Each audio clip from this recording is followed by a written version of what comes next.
আশা করি তোমরা সবাই ভালো আছো। আজকে আমরা যেটা শিখব, প্রথমে এই ক্লাসটা শেষ করার পর তোমরা কি কি নতুন জিনিস জানতে পারবে দেখো। 1 নম্বর আমরা শিখব হোয়াট ইজ এনভায়রনমেন্ট, অর্থাৎ এনভায়রনমেন্টের ডেফিনিশনটা কি। তারপর আমরা জানবো what is mean by the resources, অর্থাৎ রিসোর্স বাংলা মানে যাকে বলে সম্পদ, রিসোর্স জিনিসটা কি। তারপর শিখব রিনিউয়েবল এবং নন রিনিউয়েবল রিসোর্স সম্পর্কে কিছু তত্ত্ব।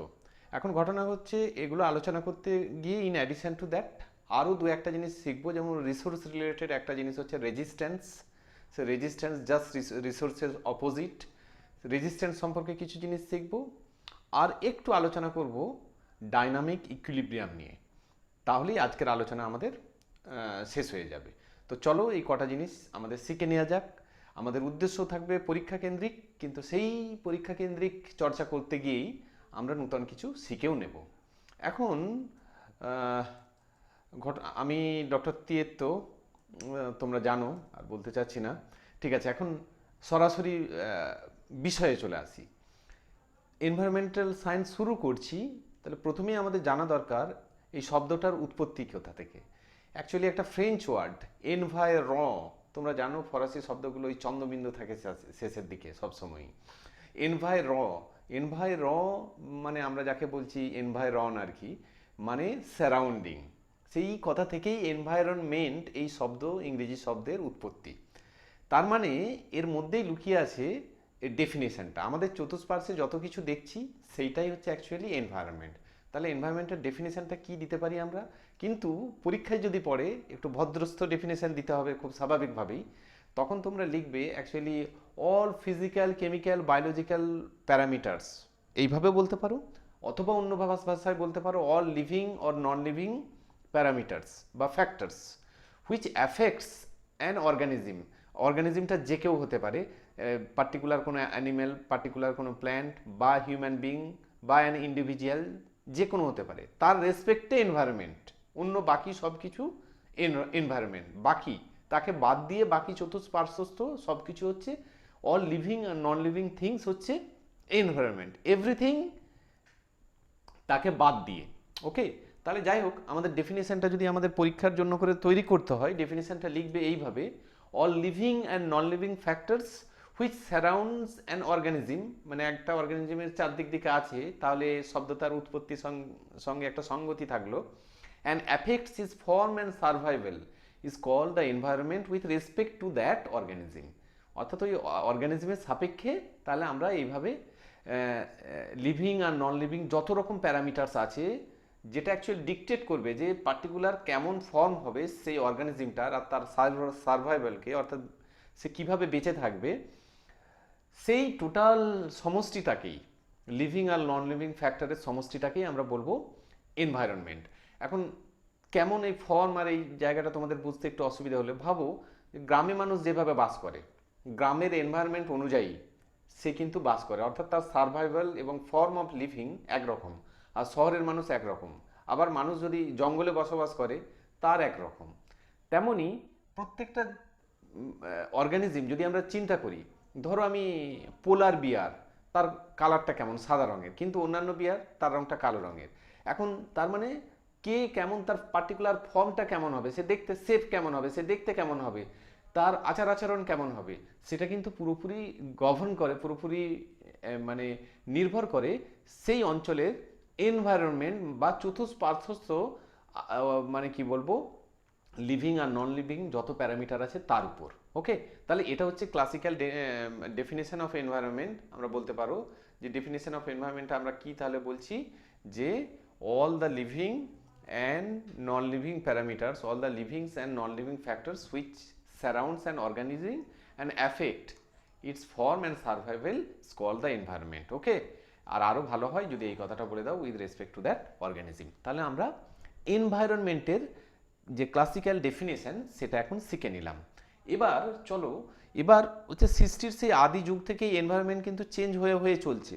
আজ থেকে ধরো 5000 বছর আগে বা 5 লক্ষ বছর আগে যেমন এনভায়রনমেন্ট ছিল, এখন কিন্তু এনভায়রনমেন্ট এক্স্যাক্ট তেমন নয়, এটা সবসময় চেঞ্জ হচ্ছে। কিন্তু চেঞ্জ হলেও একটা ডাইনামিক ইকুইলিব্রিয়াম এনভায়রনমেন্টে সবসময় মেনটেন হচ্ছে। এখন এটা বোঝাতে গেলে ডাইনামিক ইকুইলিব্রিয়াম জিনিসটা কি তোমরা কেমিস্ট্রিতেই পড়েছো। তো ডাইনামিক ইকুইলিব্রিয়াম, আমি কেমিস্ট্রি মাস্টারমশাই হতে এটা একটু সুবিধে হয়েছে যে ডাইনামিক ইকুইলিব্রিয়াম জিনিসটা অ্যাকচুয়ালি কি, যে তোমরা জানো কোনো একটা রিয়াকশানের ফরওয়ার্ড রেট আর ব্যাকওয়ার্ড রেট যদি সমান হয়ে যায় তাহলে সেটা একটা ইকুইলিব্রিয়ামে চলে আসে। কিন্তু রিয়াকশানটা চলছে, রিয়াক্ট্যান্ট থেকে প্রোডাক্ট সবসময় তৈরি হচ্ছে, অর্থাৎ এটা একটা ডাইনামিক স্টেটে আছে। কিন্তু ফরওয়ার্ড রেটটা আর ব্যাকওয়ার্ড রেটটা, অর্থাৎ প্রোডাক্ট থেকে যখন রিয়াক্ট্যান্টে রিভার্স হচ্ছে সেই দুটো সমান হয়ে যাচ্ছে। এর ফলস্বরূপ হচ্ছে একটা পার্টিকুলার ইনস্ট্যান্ট অফ টাইমে রিয়াক্ট্যান্টের যা কনসেন্ট্রেশন দেখছো প্রোডাক্টের কনসেন্ট্রেশনও একই দেখছো, সেটা চেঞ্জ হচ্ছে না কোনো, অর্থাৎ এটা ইকুইলিব্রিয়াম কনসেন্ট্রেশন হয়ে যাচ্ছে।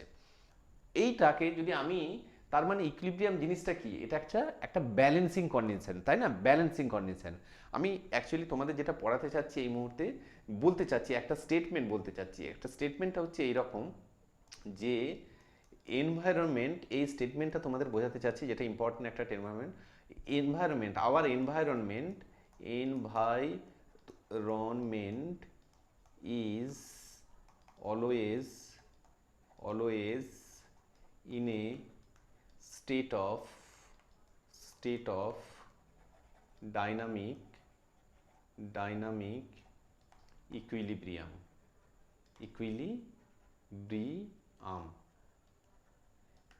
Always in a state of dynamic equilibrium. Environment হচ্ছে একটা ডাইনামিক ইকুইলিব্রিয়ামের স্টেটে আছে। এখন এই ডাইনামিক ইকুইলিব্রিয়াম জিনিসটা কি সেটা বোঝাতে গিয়ে এবং এনভায়রনমেন্টের সঙ্গে কেমন রিলেশন সেটা বোঝাতে গিয়েই আমি তোমাদের এই কথাটা, রিয়াকশানের কথা বললাম। অর্থাৎ সেটা একটা চেঞ্জ হচ্ছে সবসময়, কিন্তু ফরওয়ার্ড চেঞ্জ আর ব্যাকওয়ার্ড চেঞ্জের রেটটা সমান হয়ে যাচ্ছে।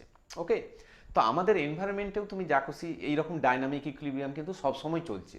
ধরো আমি কথা থেকে জন্য বলছি যে ওয়াটার কি হচ্ছে, সে ভেপারে কনভার্ট হচ্ছে, ভেপার হচ্ছে, আবার ভেপার থেকে সে ওয়াটারে কনভার্ট হচ্ছে। এইরকমভাবে পরপর চলছে সৃষ্টির বহু যুগ ধরে, এবং টোটাল ভেপার আর ওয়াটারের অ্যামাউন্টটা কিন্তু সমানই থাকছে। ধরো এমন যদি হয়, ধরো একটা পুকুর আছে, পুকুর থেকে যতটা ভেপার হলো ঠিক ততটাই আবার উল্টো দিকে যদি এইরকম কোনোভাবে ঘটানো যায় যে উল্টো দিকে ঠিক ততটাই জল হয়ে পড়ছে, তাহলে কি বলবো এটা একটা ডাইনামিক ইকুইলিব্রিয়ামে আছে। কারণ পুকুরের জলটা সবসময় একই অ্যামাউন্টই তখন দেখবে যে যতটা ভেপার হয়ে উপরে উঠছে ঠিক ততটাই যদি আবার বৃষ্টি হয়ে নিচে পড়ে যায়, ঠিক সঙ্গে সঙ্গে যদি দুটো একসঙ্গে সাইমালটেনিয়াস চলতে থাকে, তোমরা কি লক্ষ্য করবে যে পুকুরের জলের অ্যামাউন্টটা সবসময় একই আছে, অর্থাৎ একটা নির্দিষ্ট ভলিউমে টোটাল অ্যামাউন্টটা একই, অর্থাৎ কনসেন্ট্রেশন একই, মানে যাই হোক অ্যামাউন্টটা একই, এই ভাষাটাই এখন বলো, একটা বড় সিস্টেম নিয়ে আমরা এখন ডিল করছি, অ্যামাউন্টটা সবসময় একই থাকছে। তো এইভাবে নেচারের মধ্যে কি, এনভায়রনমেন্টের মধ্যে একটা ডাইনামিক ইকুইলিব্রিয়াম সবসময় মেনটেন আছে। এখন সমস্ত জিনিসই একটা ডাইনামিজমের মধ্যে আছে, কিন্তু একটা ইকুইলিব্রিয়াম মেনটেন হচ্ছে। এটাকে আরও একটু সংক্ষেপ ভালোভাবে এই ব্যাপারে এইভাবে না বুঝিয়ে এইভাবে ধরো পুকুর দিয়েই বোঝাই। ধরো এইরকম একটা পুকুর আছে, যে পুকুরে ধরো ভেপার টেপার না হয়ে এইরকমভাবে ধরো একদিকে জল ঢুকছে, ঠিক আছে, পুকুরটা ভর্তি হয়ে গেল, দিয়ে অন্যদিকে জল বেরোতে লাগলো। এখন যদি যে রেটে জল ইন হচ্ছে পুকুরে একই রেটে যদি বাইরে যায়, তাহলে পুকুরের জলের পরিমাণটা কি সবসময় একই থাকবে? একটা ইন একটা আউট, অর্থাৎ দুটো অপোজিং ফেনোমেনা, দুটো অপোজিং কি বলবো যে চেঞ্জ, দুটো অপোজিং চেঞ্জ, যে এটা একটা ভেতরে যাচ্ছে আর একটা বেরিয়ে যাচ্ছে, কিন্তু ইকুয়াল রেটে যদি হয়, যত রেটে জল ঢুকছে তত রেটেই যদি জল বেরিয়ে যায়, তাহলে বলবো যে একটা ইকুইলিব্রিয়াম মেনটেন হলো। এবং এই ইকুইলিব্রিয়ামটা কেমন ইকুইলিব্রিয়াম না ডাইনামিক ইকুইলিব্রিয়াম।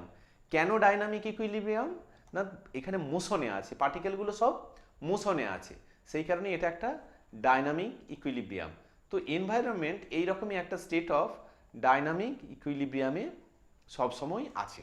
এখন ইকুইলিব্রিয়ামের একটা প্রপার্টি হচ্ছে, কোনো একটা যদি চেঞ্জ করে দাও, ধরো রিয়াক্ট্যান্ট, আবার সেই রিয়াকশানে ফিরে যাও, ধরো রিয়াক্ট্যান্টকে তুমি ওখান থেকে তুলে নিলে, কোনো একটু রিয়াক্ট্যান্ট কমিয়ে দিলে, তখন কি অপোজিট দিক থেকে কিন্তু আবার প্রোডাক্টটা অনেকটা বেশি রিয়াক্ট্যান্টে কনভার্ট হয়ে যাবে, হয়ে যেয়ে আবার কিন্তু সেই রিয়াক্ট্যান্ট আর প্রোডাক্ট যতটা ইকুইলিব্রিয়ামে কনসেন্ট্রেশন ছিল ঠিক ততটাতেই ফিরে যাবে। সিমিলারলি যদি প্রোডাক্ট কমিয়ে দাও, রিয়াক্ট্যান্টটা অনেক বেশি প্রোডাক্টে কনভার্ট হয়ে যাবে এবং ইকুইলিব্রিয়াম কনসেন্ট্রেশন অফ প্রোডাক্ট আগে যেটা ছিল সেটাতেই ফিরে আসবে।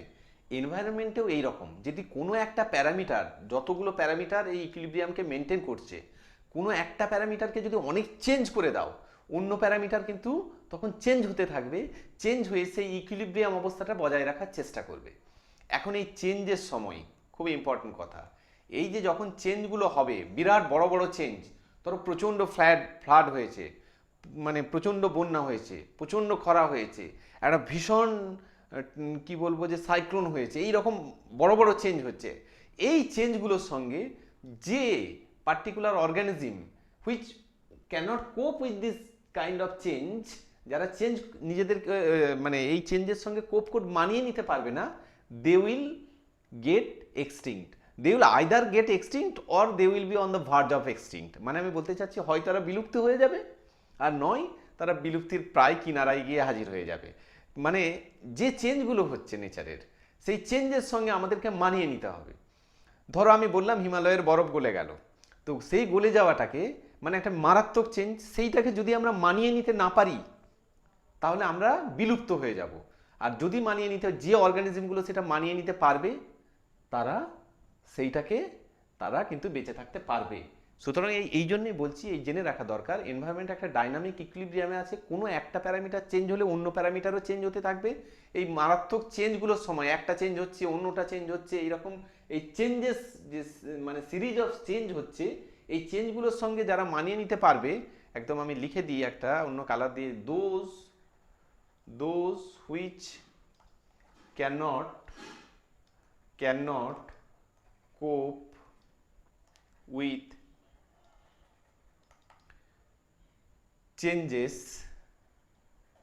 changes will get extinct. extinct মানে বিলুপ্ত হয়ে যায়, extinct, TINCT, হ্যাঁ, extinct, তাহলে তারা বিলুপ্ত হয়ে যাবে। এটা একটা ইম্পর্টেন্ট ইনফরমেশন তোমাদের দিলাম, এটা কিন্তু তোমাদের খেয়াল রাখতে হবে।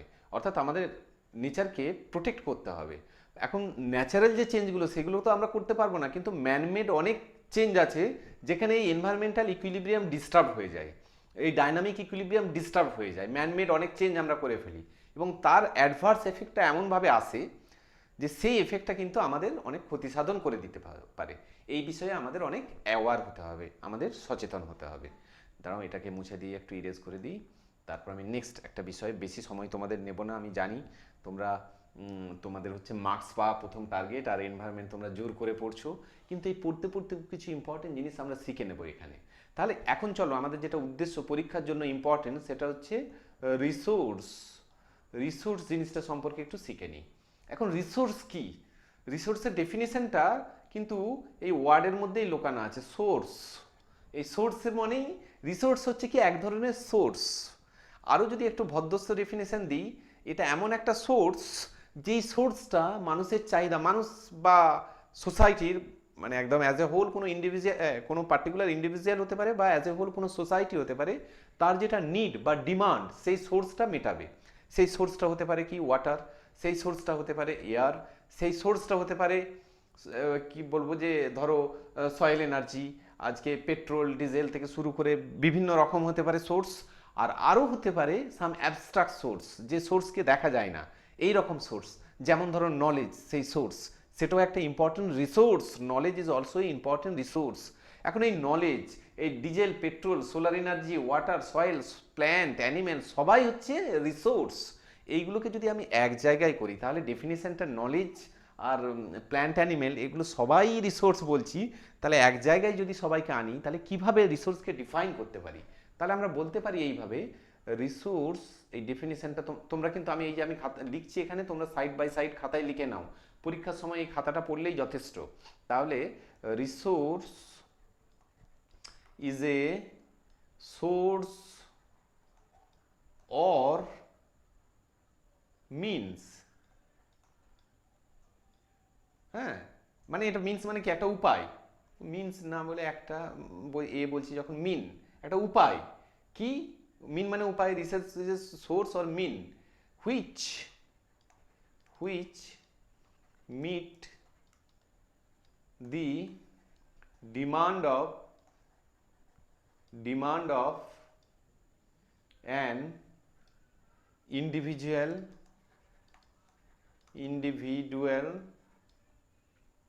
or society as a whole। এটা হচ্ছে বলতে পারো official definition of resource. Resource তাহলে কি একটা উপায়, একটা means or source which meets the demand of an ইন্ডিভিজুয়ালের একটা ডিমান্ড বা সোসাইটির অ্যাজ এ হোল ডিমান্ডকে সে কি বলতে পারি যে পূরণ করবে। এবং 1 নম্বর পয়েন্টে যেটা আলোচনা করব, এটা যে সবসময় মেটেরিয়াল কিছু হতে হবে তেমন নয়। একটু আগেই বললাম রিসোর্স, প্রত্যেকটা জিনিস খাতায় নোট করে নাও, resource may not be material. এটা যে মেটেরিয়ালই হতে হবে তার কোনো মানে নেই। ফর এক্সাম্পল, একটু আগেই বললাম নলেজ, LEDG, তাই তো, নলেজ একটা রিসোর্স। আর অন্যান্য রিসোর্স তোমরা অনেক কিছু জানো, যেমন ধরো আমি বলি সোলার এনার্জি একটা রিসোর্স, তারপর ধরো air resource, water resource, soil resource, plant তো অবশ্যই কত গাছ থেকে কত কিছু আমরা পাই, সুতরাং সেটা একটা রিসোর্স। আমাদের নিড পূরণ, যেই আমাদের নিড পূরণ করবে সেই হবে রিসোর্স। অয়েল একটা রিসোর্স, কোল একটা রিসোর্স, এইরকম আরও অসংখ্য রিসোর্স, মাছ মাংস যাই বলো সবই রিসোর্স, ঠিক আছে। তো এইগুলো হচ্ছে বিভিন্ন রিসোর্সের এক্সাম্পল এবং ডেফিনিশন। এবার রিসোর্সের ঠিক অপোজিট যেটা, সেটাকে আমরা বলি রেজিস্ট্যান্স। রিসোর্সেস অপোজিট যেটা জিনিস সেটার নাম হচ্ছে রেজিস্ট্যান্স মানে কি, রিসোর্সের ক্রিয়েশনে যে বাধা দেবে। যেমন ধরো আমি বলছি যে নলেজ, তুমি ধরো সায়েন্স নিয়ে অনেক আগিয়ে যেতে চাচ্ছ, সায়েন্স পড়তে চাচ্ছ, এবার তোমার কালচারে এমন কিছু কুসংস্কার আছে, সে বললো সায়েন্স পড়া খুব খারাপ জিনিস। তাহলে কি হচ্ছে, সেই কালচার সেই একটা কি হিউম্যান একটা রেজিস্ট্যান্স তৈরি করে দিচ্ছে রিসোর্সের এগেনস্টে। ওকে, তেমনই ধর্মীয় মৌলবাদ মানে রিলিজিয়াস ফান্ডামেন্টালিজম, সেটাও অনেক রিসোর্স সৃষ্টিতে অনেক সময় বাধা সৃষ্টি করে। এটা করবি না, ওটা করবি না, সেটা করবি না, এরকম নিয়ম বেঁধে দেয়, এবং তার ফলে অনেক রিসোর্স ক্রিয়েশনের সময় সেটা নিষেধ করে দেয়। ধরো এই যে বলে কথার জন্য বলছি, এই করোনা হচ্ছে এখন, কোভিড, কেউ যদি কোনো সোসাইটি বলে দিল যে কোভিড হচ্ছে নেবে না, নিষিদ্ধ, এটা খুব বাজে জিনিস। কোনো কালচার বা কোনো সোসাইটি বললো কোভিড, এই অনেকেই বলছে শুনছি কোনো কাজ করছে না বা জানি না, আমি বললাম যে নিষেধ, নিবি না, তার মানেটা কি, এটা একটা রিসোর্স আমাদের কাছে এখন, কোভিড ভ্যাকসিন এটা একটা রিসোর্স, এবং এটা দিয়ে আমাদের রিসোর্স, কারণ এটা আমাদের নিডকে পূরণ করছে, এখন আমাদের দরকার বেঁচে থাকার জন্য আমাদের নিডকে পূরণ করছে। এই রিসোর্স নিচে যদি কোনো কালচারাল বা হিউম্যান, কেউ কোনো একটা হিউম্যান কি বলবো যে মানব গোষ্ঠী আর কি, তারা যদি বাধা সৃষ্টি করে এটা নিতে গিয়ে, তাহলে সেটা হয়ে যাবে একটা রেজিস্ট্যান্স। তার মানে এটাকে যদি ডিফাইন করি আমি, এটাও পরীক্ষার জন্য একটু important, the force which acts against the resource during the time of its formation, মানে খুব ভালোভাবে ডেফিনেশনটা দেওয়ার চেষ্টা করলাম আর কি। During the time of its formation, সেই ফোর্সটাকে আমরা বলি, হ্যাঁ, ফরমেশন অর প্রোডাকশন বলতে পারো, সেইটাকে আমরা বলি কি, is called, that force is called the resistance. Okay, clear হয়ে গেল। এটা কিন্তু ফিজিক্সের রেজিস্ট্যান্স নয়। ওকে, এবার কিছু ন্যাচারাল রেজিস্ট্যান্স আছে। ন্যাচারাল রেজিস্ট্যান্স যেমন এক্সাম্পল কিছু দিচ্ছি তোমাদের ন্যাচারাল রেজিস্ট্যান্স, সেটা হচ্ছে যেমন 1 নম্বর ফ্লাড, তারপর ধরো ড্রটস মানে বন্যা, খরা, এই সমস্ত জিনিসগুলো, এগুলো হচ্ছে ন্যাচারাল, সাইক্লোন এগুলো সব যা বলো, এগুলো হচ্ছে ন্যাচারাল রেজিস্ট্যান্স। আর ম্যানমেড বা হিউম্যান রেজিস্ট্যান্স কোনগুলো, হিউম্যান রেজিস্ট্যান্স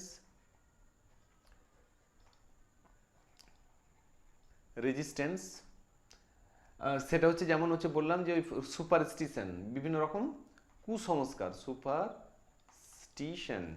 বিভিন্ন রকম কুসংস্কার, অর রিলিজিয়াস ফান্ডামেন্টালিজম,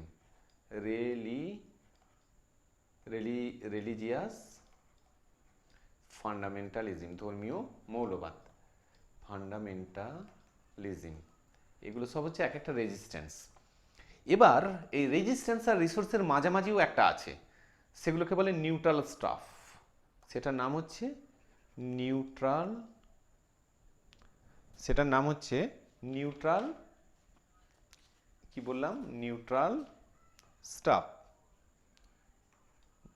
নিউট্রাল স্পেলিংটা ভুল বললাম, এনইউ, হ্যাঁ, এনইউ, নিউট্রাল স্টাফ।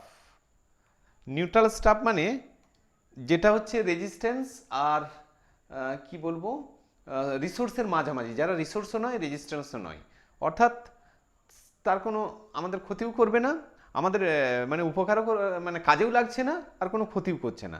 যেমন মেটেরিয়ালস হুইচ ইন অ্যান্টার্কটিকা, সেটা আমাদের ডাইরেক্টলি মেটেরিয়ালস যেগুলো বা রিসোর্সেস যেগুলো আছে ইন অ্যান্টার্কটিকা, অ্যান্টার্কটিকা, সেগুলোকে আমরা সরাসরি কাজেও লাগাতে পারছি না, সুতরাং রিসোর্স হিসেবে আমরা ইউজও করতে পারছি না, আর সেটা আমাদের কোনো অপোজিং রিসোর্স সৃষ্টিতে কোনো অপোজিং কোনো কাজও করছে না, সেই কারণে সেটাকে নিউট্রাল স্টাফ বলছি। তো সেটাকে যখন আমরা কাজে লাগাতে পারবো বা ইনডাইরেক্ট ওয়েতে যখন কোনো কাজে আসবে, তখন সেটাও হয়ে যাবে একটা রিসোর্স। আপাতত সেটাকে আমরা নিউট্রাল স্টাফ হিসেবে ধরছি। ওকে, তো এই গেল রিসোর্স আর রেজিস্ট্যান্স সম্পর্কিত আলোচনা। এবার এসো আরও একটা ইম্পর্টেন্ট বিষয়, সেটা হচ্ছে রিসোর্স কত ধরনের আছে। Resource, how many types of resource are there. Resource দু রকমের আছে, একটা হচ্ছে renewable resource, renewable resource, renewable resource, বা এর নাম কি না ইনএক্সহস্টেবল, মানে যেটাকে ধ্বংস করতে পারবে না, যেটা সবসময় থাকবে, এক্সহস্টেবল রিসোর্স। আর একটা হচ্ছে নন রিনিউয়েবল রিসোর্স, রিনিউয়েবল রিসোর্স মানে রিনিউয়েবল রিসোর্স, অর এক্সহস্টেবল রিসোর্স মানে যেটা লিমিটেড স্টক আছে, শেষ হয়ে যাবে এক সময়, সেটাই আর কি, অর এক্সহস্টেবল রিসোর্স। চলো স্টেপ ওয়াইজ এগুলোর একটু আমরা ডেফিনেশনগুলো জেনে নিই এবং তার এক্সাম্পলগুলো কয়েকটা জেনে নিই, তাহলে আমাদের আলোচনাটা আজকের শেষ হয়ে যাবে। এক নম্বর হচ্ছে, আমি বললাম রিনিউয়েবল রিসোর্সটা কি। রিনিউয়েবল রিসোর্স তোমরা খাতায় আগে লেখো ডেফিনেশনটা পরপর, তারপর আমি বুঝিয়ে দিচ্ছি। রিনিউয়েবল রিসোর্স মানে কি, যেটাকে আমরা রিপিটেডলি ইউজ করতে পারবো, যার একটা লাইফ সাইকেল থাকবে এবং রিপিটেডলি ইউজ করতে পারবো। যেমন আগে বুঝিয়ে দিই তোমাদের, যেমন ধরো মাছ, এটা কিন্তু একটা রিনিউয়েবল রিসোর্স। মাছ আমাদের নিড পূরণ করে, খাবারের নিড পূরণ করছে। কেন রিনিউয়েবল রিসোর্স না, পুকুর থেকে মাছ ধরো, তুমি খাও ঠিক আছে, কিন্তু আবার মাছ পুকুরে ছেড়ে দাও, তাহলে আবার সেই মাছ বড় হবে, আবার খাবো, আবার এইভাবে আমরা রিসাইকেল করতে পারবো, অর্থাৎ তার একটা লাইফ সাইকেল থাকবে। তেমনই ধরো পোলট্রি বা মুরগি, আমি চিকেন বলছি, তাহলে সেটাও একটা, এই প্ল্যান্ট অ্যানিম্যাল সবই কিন্তু রিনিউয়েবল রিসোর্স। ইভেন ফরেস্ট তুমি ধরো গাছ কাটছো একদিকে, অন্যদিকে যদি তুমি সিস্টেমেটিক্যালি গাছ লাগিয়ে যাও, তাহলে কিন্তু সেই ফরেস্টের টোটাল অ্যামাউন্টটা একই থাকবে, তাহলে সেটা রিনিউয়েবল, তার একটা লাইফ সাইকেল আছে, রিনিউয়েবল রিসোর্স। অর্থাৎ that can be use repeatedly but will not be finished, will not go, কি বলবো, যে run out, will not be used up, যেটা কখনো শেষ হয়ে যাবে না, সেটাই হচ্ছে রিনিউয়েবল রিসোর্স, যেটাকে আমরা সাইক্লিং করতে পারবো। ওকে, তাহলে এটাই লিখে দিই আমি, রিনিউয়েবল রিসোর্স। রিনিউয়েবল রিসোর্স কাকে বলবো, ইজ ওয়ান, একদমই ডেফিনেশনটা লিখে দিই, is one that can be repeatedly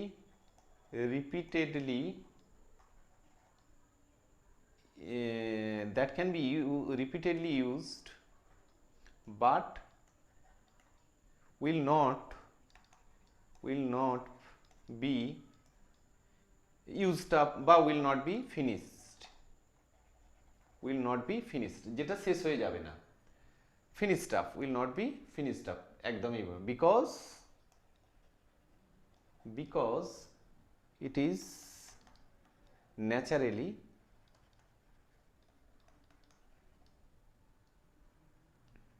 replaceable,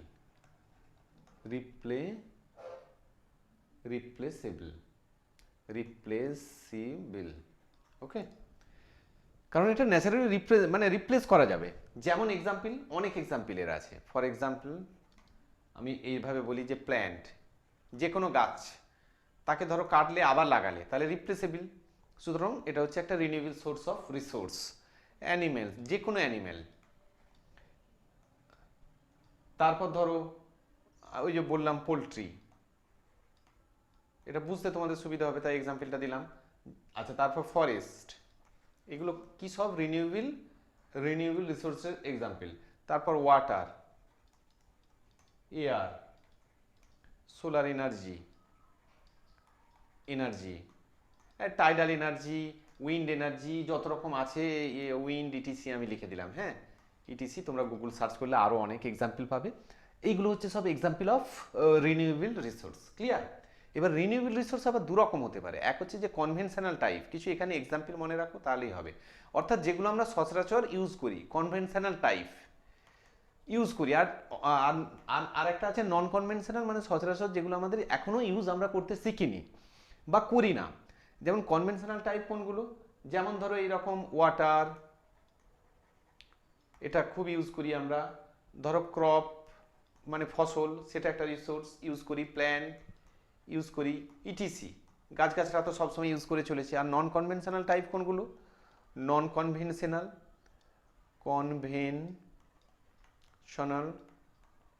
type. Non conventional type হচ্ছে যেমন ধরো আমরা সচরাচর ইউজ যেগুলো করি না, যেমন সোলার এনার্জি, তারপর অ্যাটমিক এনার্জি, এগুলো আমরা খুব কম ইউজ করি, তাই না? অ্যাটমিক এনার্জি, এগুলো হচ্ছে নন conventional type of resource. Clear? তাহলে এই এক্সাম্পলগুলো কিন্তু পরীক্ষার জন্য ইম্পর্টেন্ট, তোমরা মনে রাখবে। এবার এসো লাস্ট আমাদের আলোচনায়, সেটা হচ্ছে যে নন রিনিউয়েবল রিসোর্স কাকে বলে। ডেফিনেশনটা লিখে দিই। এ নন রিনিউয়েবল রিসোর্স মানে যেটা শেষ হয়ে যাবে, তাই তো? Is a type of resource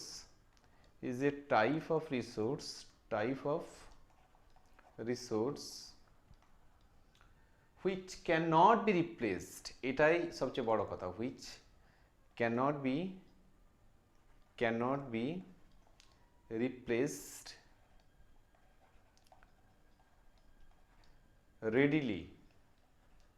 readily after its consumption, মানে এটা ব্যবহার করার পরে পরেই এটাকে রিপ্লেস করে দেওয়া সম্ভব না। and has a finite amount of source, and has a finite or limited বলতে পারো, finite amount of stock, এইটা বলছি, এই ভাষাটা বলি, finite amount of stock।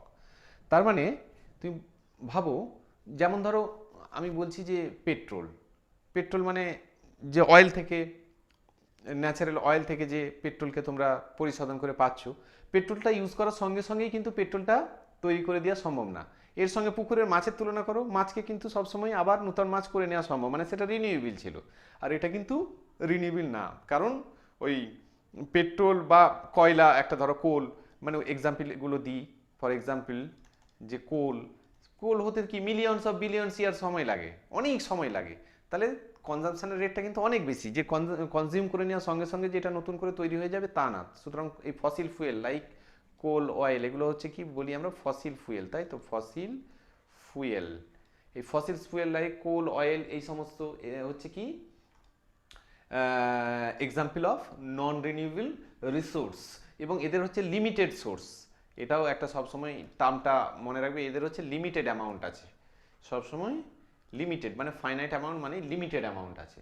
তো এটা তো আছেই, এর সঙ্গে কোল, পেট্রোল, ডিজেল, এগুলো যেমন আমাদের নন রিনিউয়েবল রিসোর্স, তেমন অন্যান্য যেগুলো মিনারেল বা বিভিন্ন রকম ওর আর্থ কার্স্টের মধ্যে আছে, সেইগুলোও কিন্তু সব লিমিটেড। যেমন ধরো আমি বলছি যে আয়রন প্রচুর ইউজ হয়, কিন্তু লিমিটেড সোর্স।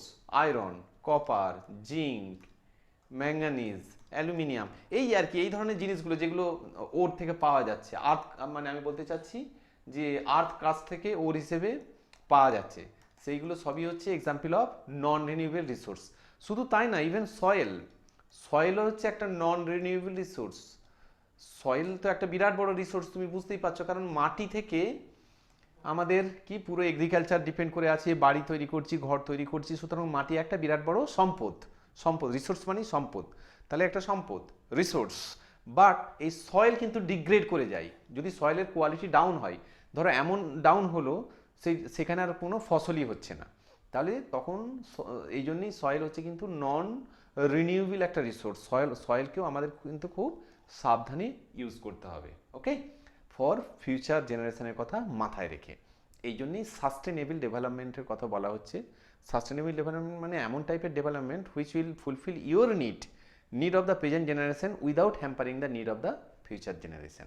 ওকে, আমি পরে সাস্টেনেবল ডেভেলপমেন্ট নিয়ে তোমাদের বলবো। তা আজ অনেকক্ষণ বলছি, এই পর্যন্তই থাক। তোমরা সবাই খুব ভালো থেকো।